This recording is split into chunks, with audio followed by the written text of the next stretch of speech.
नमस्कार. आज जो पार्ट आपण स्टडी करतोय development of embryo. This embryo develops from zygote. You know that during fertilization zygote is formed, and this zygote is formed by the union of male gamete and female gamete, and that process is called syngamy. This zygote undergoes repeated mitotic divisions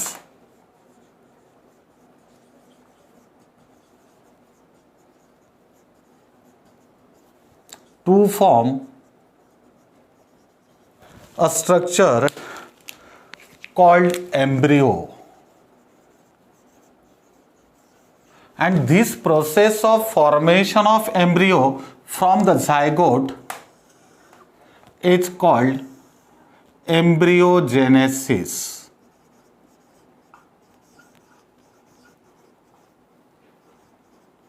It means that in this video lecture we have to discuss embryogenesis. Got it? Now if you consider this embryo can be divided into two types. If embryo contains one cotyledon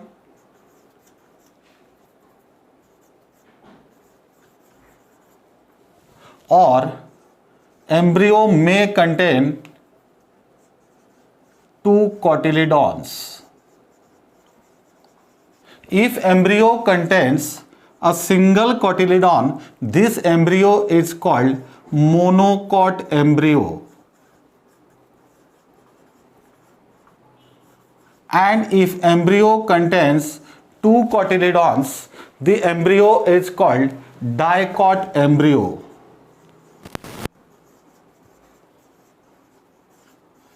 And in this video lecture we have to discuss only the second one, that is the development of dicot embryo, and then we will study the development of monocot embryo. Let's start the part development of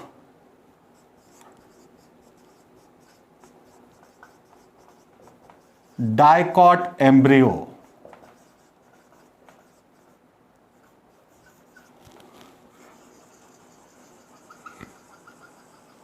Before actually going to the actual process of development of dicot embryo, let's in rough we will discuss the structure of dicot embryo, and then we will discuss the detailed process of development of dicot embryo.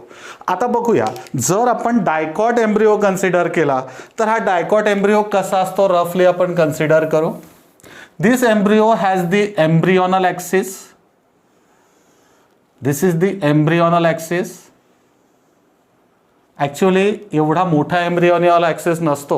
आपण आपल्या अंडरस्टँडिंगसाठी थोडंसं त्याला मी elaborate करून घेतोय. This embryonic axis has two parts. This part is the plumule and this part is the radicle. After germination, this plumule develops into shoot and radicle develops into root system. And to this embryonal axis, in case of dicot, two cotyledons are attached. These are two cotyledons. This part is the cotyledons. The point of attachment of cotyledon to this embryonal axis, this part, this is known as embryonal node. This part is the embryonal node. The part present above this embryonal node. आता तुम्हीच मला सांगा, above साठी कुठला word आपण use करतोय? EP. आणि जर खाली असेल, बिलो असेल तर hypo. And this part is the epicotyl आता हा एम्ब्रियोनल नोडच्या खाली आहे म्हणून that's why this part is hypocotyl.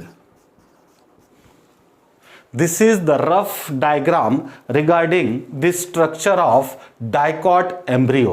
This dicot embryo contains embryonal axis, and to this embryonal axis cotyledons are attached. The point where cotyledons are attached to this embryonal axis is the embryonal node. The upper part of embryonal node is the epicotyl. At the tip of epicotyl, it has plumule. The lower part below this embryonal node is the hypocotyl, and at the tip it bears radicle, and this radicle is surrounded by this layer and it is called as root cap. Got it? आज आपल्याला जे part study करायचा आहे तो कुठला study करायचा आहे बघा, डेव्हलपमेंट ऑफ डायकॉट एम्ब्रिओ. हा जो ओव्हरऑल एम्ब्रिओ आहे, हा ओव्हरऑल एम्ब्रिओ या झायगोट पासनं कसा फॉर्म होतोय हे या व्हिडिओ लेक्चरमध्ये आपल्याला स्टडी करायचं आहे. तर बघा आता कोणापासनं स्टार्ट होणार, झायगोट पासनं हा एम्ब्रिओ तयार होईल. म्हणजे ही प्रोसेस कोणापासनं स्टार्ट होईल, झायगोट पासनं स्टार्ट होईल. आता मी या ठिकाणी झायगोट कन्सिडर करतोय. This is the zygote. This zygote is surrounded by a wall and it is also called as oospore. हा जो झायगोट आहे, झायगोट काय होतं, एका वॉलनी सराउंड होतं आणि ज्याला आपण काय म्हणतोय, oospore असं म्हणतोय. This zygote undergoes transverse division to form two cells. These two cells are formed. Now, this zygote is formed in the embryo sac. आता थोडक्यामध्ये आपण एम्ब्रियो सॅकचं स्ट्रक्चर या ठिकाणी मी ड्रॉ करतोय. Suppose that this is the embryo sac. This end of the embryo sac, if the ovule is anatropous, this end is the micropyle end and it is the chalazal end. आता या मायक्रोपाईल एंडला या ठिकाणी काय present होतं, originally egg is there and two synergids in the centre, secondary nucleus, and these are the 3 antipodal cells. Okay, now there are 2 male gametes entered into this embryo sac. This male gamete combines with this egg to form zygote. This male gametes combines with secondary nucleus to form endosperm, which is the triploid nutritive tissue which provide the nourishment to the developing embryo. आता बघा इथे काय तयार होईल, आता या एगचं conversion कशात झालं, हा मेल गॅमेट याला युनाइट झाल्याबरोबर हा काय तयार झाला, झायगोट फॉर्म झाला. हा इथे युनाइट झाल्यावर इथे काय तयार झालं, this is primary endosperm nucleus form झाला. त्याच्यानंतर ह्या 3 अँटीपोडल सेल्स काय झाल्या, डिजनरेट झाल्या. आता एक गोष्ट लक्षात घ्या, झायगोटचं फॉर्मेशन या एम्ब्रियो सॅकच्या कुठल्या एंडला झालं, मायक्रोपाईल एंडला. आता मग ही जी एम्ब्रियोची डेव्हलपमेंट आहे, ही एम्ब्रियोची development it takes place into this embryo sac but towards the micropyle end. Remember this thing. The development of embryo from zygote takes place into this embryo sac towards the micropyle end, and these development start after the development of endosperm start. बघा एंडोस्पर्मची development start झाल्यानंतर थोडाफार endosperm तयार झाल्याबरोबर लगेच कोणाची development start होईल, झायगोटची development start होईल.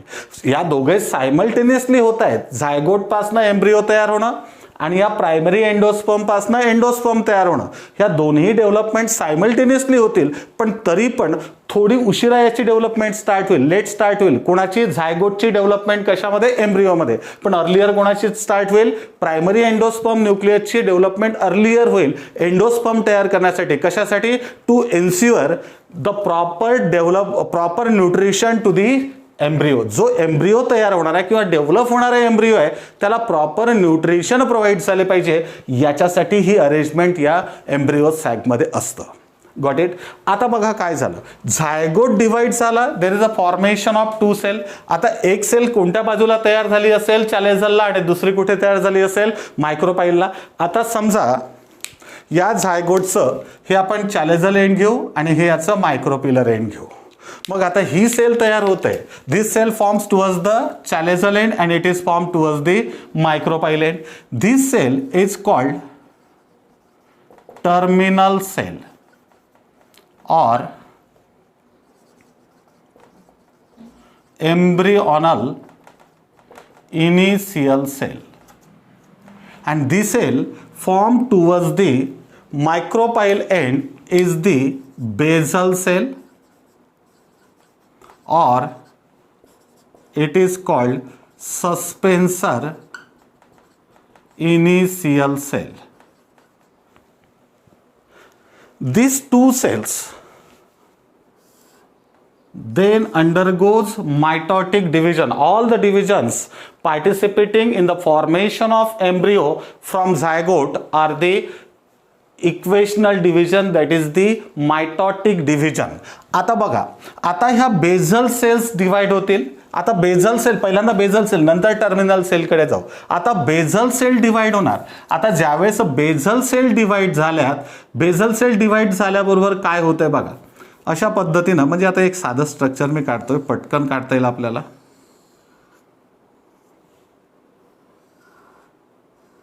कशाचं डिव्हिजन झालं आता, हे बेझल सेलचं रिपीटेड मायटॉटिक डिव्हिजन्स होतील. आता या बेझल सेलचे रिपीटेड मायटॉटिक डिव्हिजन झाले की या ठिकाणी अशा पद्धतीने एक रो तयार होईल 6 to 8 सेलचा. आणि हा जो रो तयार झाला 6 to 8 सेलचा, this row is called as suspensor. हा जो रो तयार होतोय सेलचा, कोणापासनं तयार झाला, बेझल सेलपासनं. याला आपण काय म्हणतोय, this is nothing but this is called as suspensor. Okay. आता द टर्मिनल सेल, याची जी टर्मिनल सेल आहे सर्वात शेवटची, the terminal cell of this suspensor enlarges into the size and this cell is called haustorium or hostorial cell, and the cell which is present toward this cell is called hypophysis. Meanwhile, this terminal cell or embryonal initial cell also undergoes 3 successive divisions to form 8 cell stage structure. आता इथे बघा, ही sale सुद्धा divide होईल. किती divisions होणार, 3 divisions, mitotic divisions. आता साधी गोष्ट आहे, जर 3 मायटॉटिक डिव्हिजन्स झाले, फर्स्ट मायटॉटिक डिव्हिजन नंतर 2 सेल्स, सेकंड मायटॉटिक नंतर 4 सेल्स, आणि आफ्टर थर्ड मायटॉटिक नंतर किती सेल्स फॉर्म होतील, 8 सेल्स विल बी फॉर्म्ड. आता किती सेल असणार या ठिकाणी स्ट्रक्चर तयार झालं, 8 सेल. अशा पद्धतीचं स्ट्रक्चर तयार होईल. 1 2 3 4 5 6 7 अँड 8 सेल. आणि हे जे 8 सेल स्ट्रक्चर या ठिकाणी फॉर्म होत आहे, this structure is called octant or it is also called as octant embryo. Got it? Then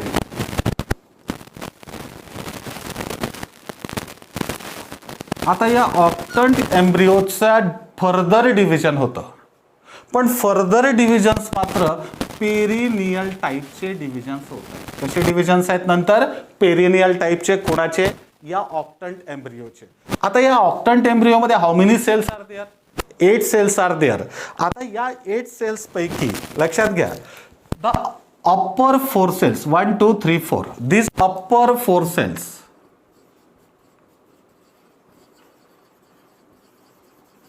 these upper 4 cells are called, upper means कुठल्या एंडला, चॅलेझल एंडला. these upper 4 cells are called epibasal cells.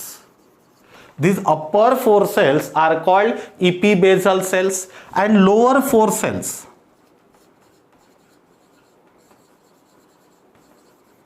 These lower 4 cells are called hypobasal cells. Upper 4 cells 1, 2, 3, 4, these are the epibasal cells. Lower 4 cells are the hypobasal cells. आता बघूया. These upper 4 cells or epibasal cell develop into, आता हे काय form करतंय बघा. ह्या इपिबेझल sale एवढा सर्व पार्ट याचा फॉर्म करतोय. म्हणजे काय काय फॉर्म करतील, हे 2 cotyledons,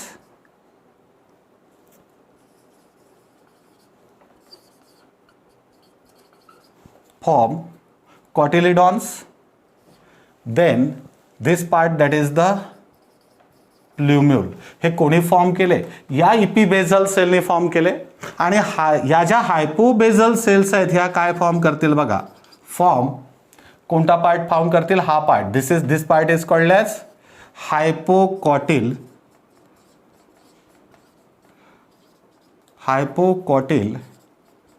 and radical except root cap. आता बघा, आता लक्षात घ्या.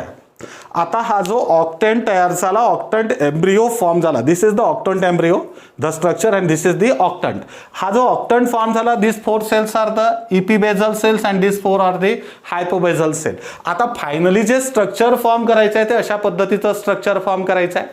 डायकॉट एम्ब्रिओ आपल्याला तयार करायचं आहे. आता या डायकॉट एम्ब्रिओ मधला कोणता पार्ट बघा, हे 2 कॉटिलिडॉन्स, इपिकॉटिल आणि प्ल्युम्यूल, हा सर्व पार्ट कोणापासून डेव्हलप होणार, या 4 सेल्स पासून डेव्हलप होणार.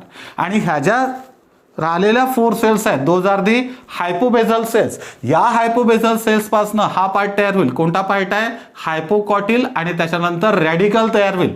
पण या रॅडिकलच्या वेर जे रूट कॅप आहे, हे रूट कॅप कोणापासून तयार होणार नाही, या हायपोबेझल सेल पासून तयार होत नाही. तर हे रूट कॅप कोणापासून तयार होतंय लक्षात ठेवा, हायपोफायसिस पासून तयार होतंय. मी या ठिकाणी लिहितोय. आता बघा, या ठिकाणी हे जे हायपोफायसिस आहे ना, this hypophysis form the root cap as well as root cortex. रूटचं कॉर्टेक्स आणि रूट कॅप बघा, याच्यावर एक स्ट्रक्चर प्रेझेंट आहे, वर रॅडिकलच्या वर कव्हर झालेला आहे, covering, that is the root cap. And this root cap is form from this cell, that is the hypophysis. लक्षात राहील आपल्याला कशा पद्धतीनं डायकॉट एम्ब्रिओ फॉर्म करायचं आहे. आता पुढे काय होईल लक्षात ठेवा. आता हा जो आहे याचं डिव्हिजन होईल. आता हे डिव्हिजन झाल्यानंतर पेरिनियल डिव्हिजन्स आर देअर. आता डिव्हिजन झाल्यानंतर कसं स्ट्रक्चर फॉर्म होईल बघा. आता इथे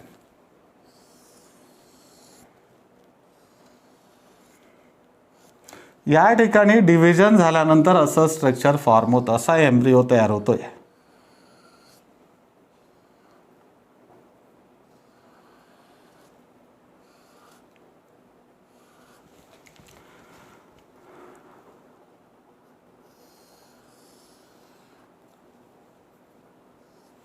आता हा एम्ब्रिओ आहे, ह्या सेल्स अशा आपण काढल्यात.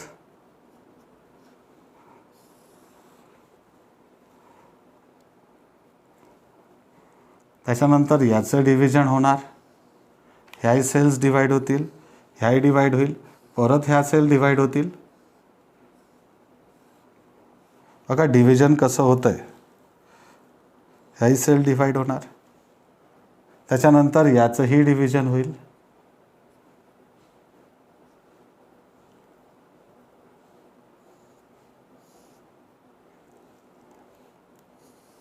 आता बघूया, आता हे डिव्हिजन झाल्यानंतर काय होईल बघा. त्याला असंही दाखवता येईल आपल्याला. आता हे डिव्हिजन झाल्यानंतर काय होईल. आता हे जर डिव्हिजन झालं अशा पद्धतीनं सेल्स तयार होतील. आता याचे डिटेलमध्ये आपल्याला जायचं नाही, कोणत्या लेअरला काय म्हणतात. इन शॉर्ट आपल्याला स्टडी करायची आहे डेव्हलपमेंट ऑफ एम्ब्रिओ. आता बघा, हा एम्ब्रिओ तयार झाला. इथे सेल कोणती आहे, हायपोफायसिस आहे. ही जी हायपोफायसिस आहे, याही हायपोफायसिसचं डिव्हिजन होईल. ही हायपोफायसल सेल काय होईल, डिव्हाइड होईल आणि ह्या ज्या बाकीच्या सेल्स आहेत सस्पेन्सरच्या तशाच राहतील. ह्या ज्या सेल्स आहेत सस्पेन्सरच्या याच्यामध्ये काही चेंज होईल का, नाही, त्या तशाच राहतील. आता ह्या सस्पेन्सरच्या सेल्स आहेत,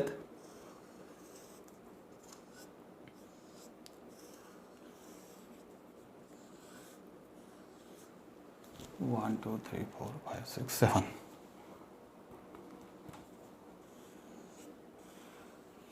आपण मुद्दामून सेल त्या काउंट करून घेतल्या जेणेकरून प्रॉब्लेम यायला नको. आता बघा हा जो आहे, दिस सेल्स आर दी हायपोफायसिस.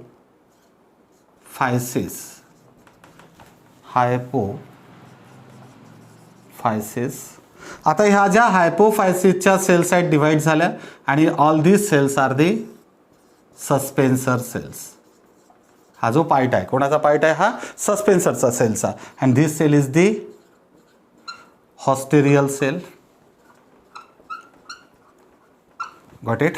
नाव आता पुढे जाऊन काय होईल, आता मला सांगा, फायनली आपल्याला कुठलं स्ट्रक्चर फॉर्म करायचं आहे, हे स्ट्रक्चर फॉर्म करायचं आहे. आता याच्या ज्या वरच्या सेल्स आहेत, ह्या cells those are the epibasal cells. याला काय काय फॉर्म करायचं आहे, याचा हे 2 कॉटिलिडॉन्स फॉर्म करायचे आहेत, इपिकॉटिल फॉर्म करायचं आहे आणि प्ल्युम्यूल फॉर्म करायचं आहे. आणि त्याच्यानंतर ह्या ज्या 4 सेल्स होत्या याच्यापासून ज्या सेल्स डेव्हलप झाल्या दोज आर दी हायपोबेझल सेल्स पासनं काय फॉर्म करायचं आहे, हायपोकॉटिल फॉर्म करायचं आहे, रॅडिकल फॉर्म करायचं आहे. पण रूट कॅप कोण फॉर्म करेल, ह्या ज्या हायपोफायसिसच्या सेल्स आहेत ह्या काय फॉर्म करेल, रूट कॅप फॉर्म करेल. आता बघूया कशा पद्धतीनं ही प्रोसेस होतं. आता या ठिकाणच्या सेल डिव्हाइड आणि रिडिव्हाइड होत आहेत, आपण कन्सिडर करू. आता या सेल्स मी दाखवतोय काय झाल्यात. आता ह्या सेल्स डिव्हाइड आणि रिडिव्हाइड झाल्या अशा मी दाखवणार आहे. आता ह्या सेल्स ह्या डिव्हाइड आणि रिडिव्हाइड होत आहेत. अशा पद्धतीनं मल्टीसेल्युलर स्ट्रक्चर फॉर्म झालं.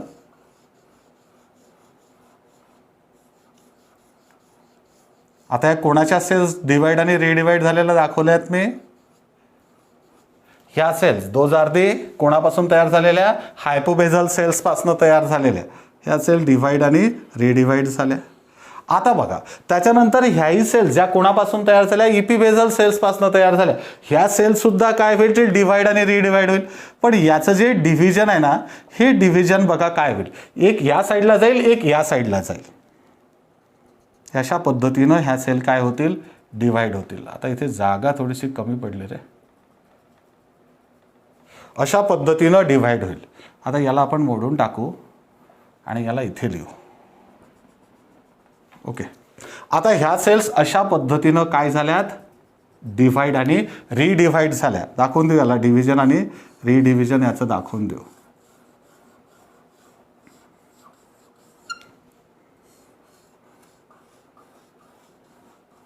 आता ह्या ज्या सेल्स डिव्हाइड झाल्या कोणापासनं, ह्या सेल्स आहेत म्हणजे कोणत्या आहेत, इपीबेझल सेल्स पासनं. इपीबेझल सेल्स काय फॉर्म करणार आहे पुढे जाऊन, इपिकॉटिल फॉर्म करेल, त्याच्यानंतर कॉटलिडॉन्स फॉर्म करतील आणि प्ल्युम्यूल सुद्धा फॉर्म करेल.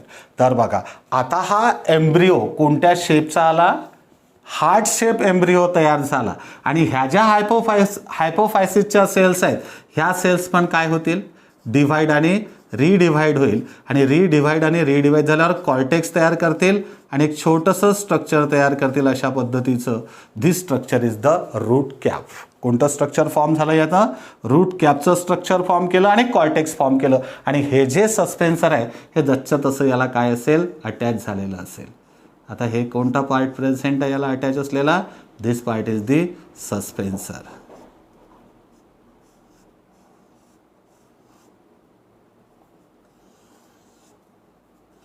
ओके.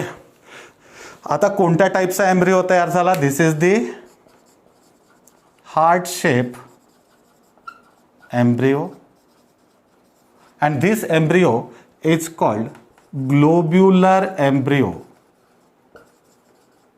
हा जो एम्ब्रिओ फॉर्म झाला होता कुठल्या टाईपचा तयार झाला, ग्लोब्युलर. आता कुठल्या टाईपचा तयार झाला, हार्ट शेप एम्ब्रिओ तयार झाला.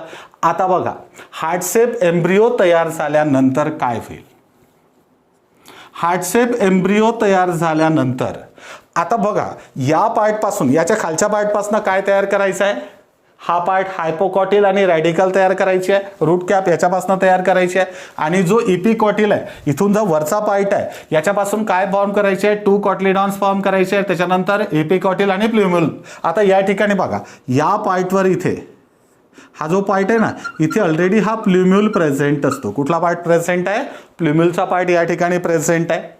आता पुढे डेव्हलपमेंट होताना काय होईल बघा, आता याची डेव्हलपमेंट होताना आता इथे हे स्ट्रक्चर फॉर्म झालं, पण कशामध्ये फॉर्म होणार हे स्ट्रक्चर, या एम्ब्रिओ सॅगमध्ये. आता एम्ब्रिओ सॅगमधली स्पेस कशी आहे, लिमिटेड स्पेस आहे. आता एम्ब्रिओ सॅगमध्ये जर स्पेस लिमिटेड असेल तर काय करावं लागेल, याची जी ग्रोथ आहे ही ग्रोथ अशी न होता हे काय होतंय, मोल्ड होतंय. मग मोल्ड झाल्यानंतर कसं होईल, आता हा पार्ट काय होईल, खाली मोल्ड होईल. हा पार्ट दाखवतोय मी, हा जो पार्ट आहे हा पार्ट कुठे मोल्ड होणार, खालच्या बाजूला मोल्ड होईल. अशा पद्धतीनं मोल्ड झाला.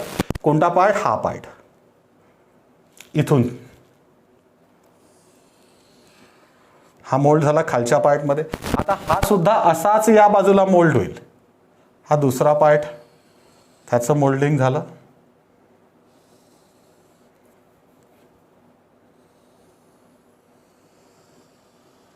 आणि हा पार्ट, हा जो पार्ट आहे इथून एवढा, हा पार्ट अशा पद्धतीनं तयार होईल.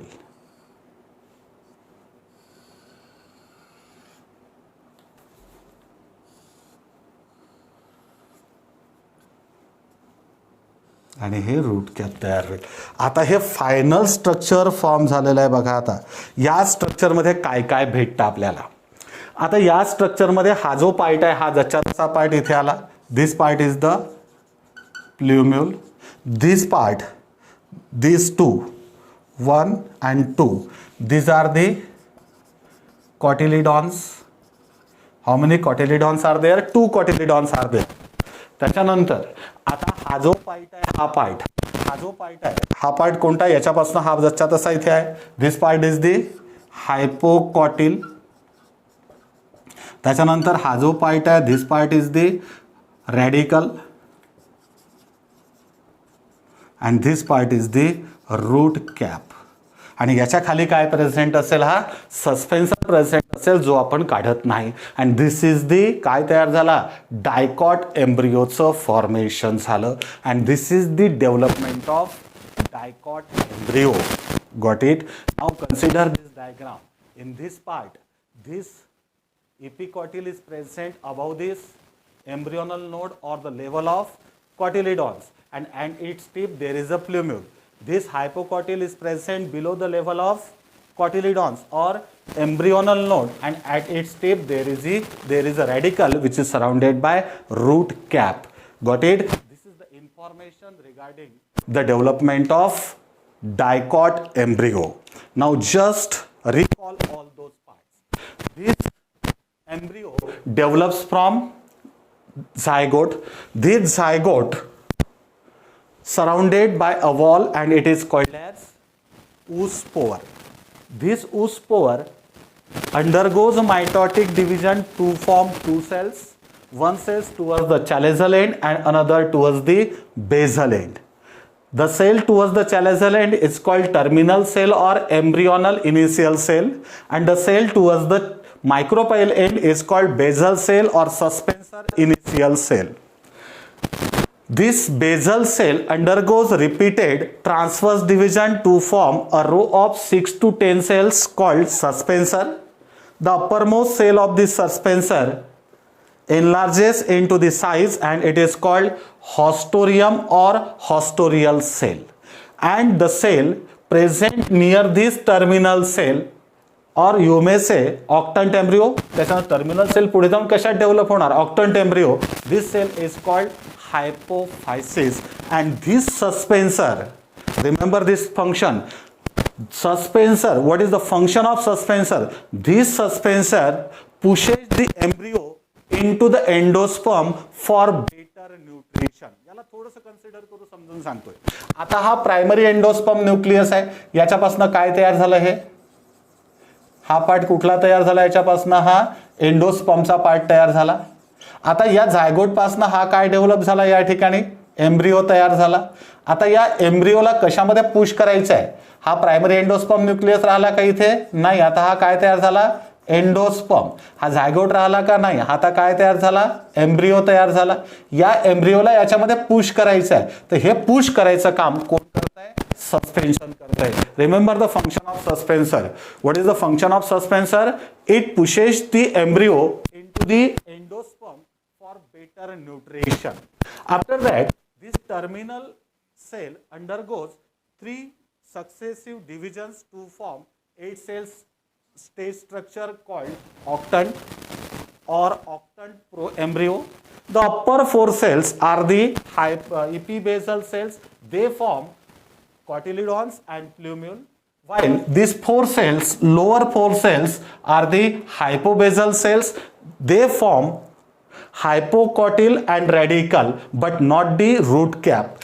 These hypophyses form the root cap.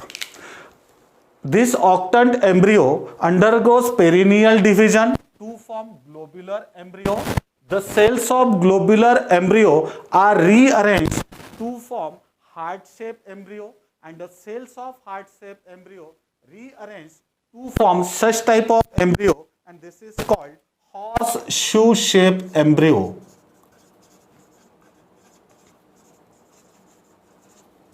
And this horseshoe-shaped embryo contains 2 cotyledons.